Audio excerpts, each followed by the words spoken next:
Doutor em História Social pela Universidade Estadual de Campinas, Walter Fraga Filho, nascido na cidade de São Félix, no Recôncavo Baiano, no ano de 1963, é professor adjunto da Universidade Federal do Recôncavo da Bahia.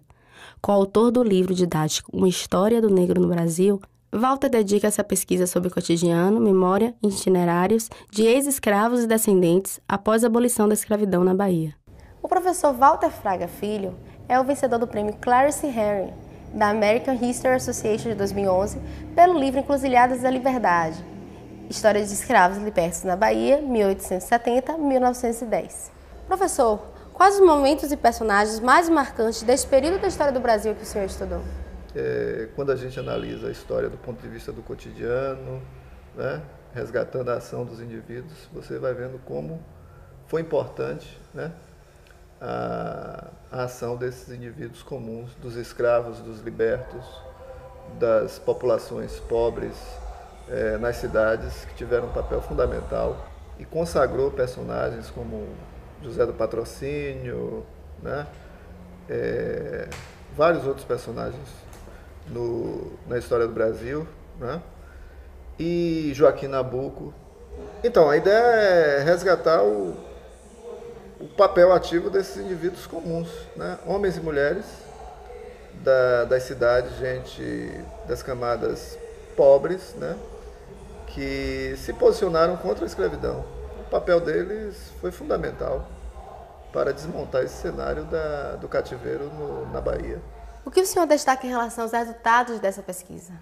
O que a gente percebe é que após o 13 de maio havia uma grande esperança de mudanças, de transformações no Brasil. Isso se projeta no comportamento dessas pessoas. Eu analisei trajetórias de ex-escravos no campo, né? E a gente percebe como eles estavam, vamos dizer assim, comprometidos, né, com a ideia de que a escravidão, o fim da escravidão, tinha como consequência o acesso à terra, né? Então, após o 13 de maio, ocorreram várias invasões de terra, ocupações, assentamentos, né, no Recôncavo, né? E que isso nos mostra, né, que essas pessoas tinham uma percepção da liberdade, né? A liberdade estava ligada à ideia de cidadania, né? E a ideia de cidadania era o quê? Possuir terras, né? Ter condições de viver com autonomia, sem depender dos antigos senhores, né? Poder circular livremente, né? Direitos igualitários. Pela região, ter direitos iguais, né? Ser tratado como uma pessoa livre, né?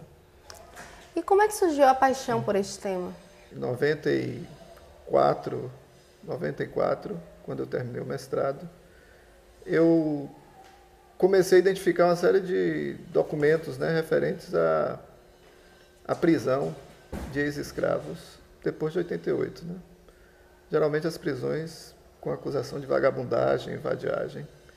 E aí eu comecei a me interessar por esse tema. Tinha visto também que havia um vazio, né, dentro da historiografia brasileira com relação ainda, não vazio, mas poucas reflexões sobre esse período que se segue à abolição da escravidão. Naquela época, até a década de 90, o 13 de maio era uma data, vamos dizer assim, colocada um pouco à margem, né? O movimento negro já havia elegido, né, o 20 de novembro, e com muita propriedade, o 20 de novembro como a data da consciência negra. Mas o 13 de maio ficou numa espécie de limbo, né, de esquecimento, quase esquecimento, né? E à medida que eu vou fazendo a pesquisa, eu vou consultando os jornais da época, a documentação da época, a gente vai percebendo que o 13 de maio teve um outro significado, né? Quando a gente analisa, por exemplo, o 13 de maio de 1888, quando a notícia da abolição chega à Bahia, é realmente impressionante a explosão de alegria que você observa em vários lugares da província, né? Então, a sua comoção em torno deste tema surgiu a partir da reflexão dessa pesquisa? Essa pesquisa, eu comecei a trabalhar com a criminalização da vadiagem, né? E o que eu observei no final do século XIX, que há principalmente depois da abolição, uma emergência, né, de uma repressão à vadiagem, né, e principalmente uma referência, uma ligação entre vadiagem e abolição, né, como se a ideia de que era preciso reprimir a vadiagem dos ex-escravos, dos libertos, que no pós-1888 ficaram sem senhor, sem controle. Esse era o discurso das elites baianas e das elites brasileiras como um todo. Do ponto de vista deles, os libertos eram os vadios, os vagabundos, né? E que era necessário controlar essa população. Os jornais, as autoridades tentaram silenciar essas tensões que ocorreram depois da abolição. Tentaram mostrar uma imagem da abolição como se fosse um processo pacífico e que não tivesse um desdobramento muito sério na Bahia. E quando a gente analisa a documentação policial, as correspondências dos senhores de engenho, a gente percebe que no pós-88 a Bahia realmente viveu um momento de conflagração, de tensão muito forte. Porque, por um lado, havia o temor das elites com relação à possibilidade de que os libertos pudessem se envolver em movimentos, né, de defesa da cidadania, movimentos em defesa da terra.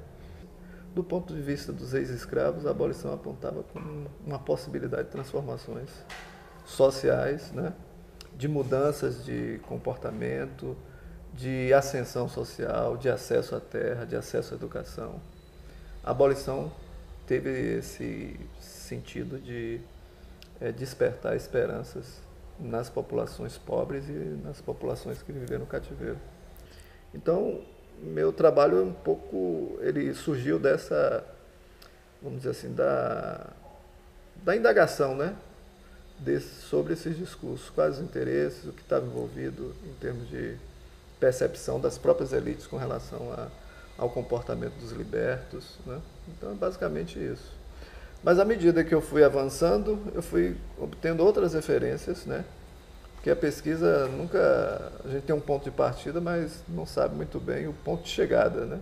Então minha ideia é essa, fazer uma reflexão sobre essas trajetórias e ver de que maneira políticas públicas, né? De que maneira a atuação do Estado foi decisiva, né, no sentido de apontar perspectivas ou não de ascensão social.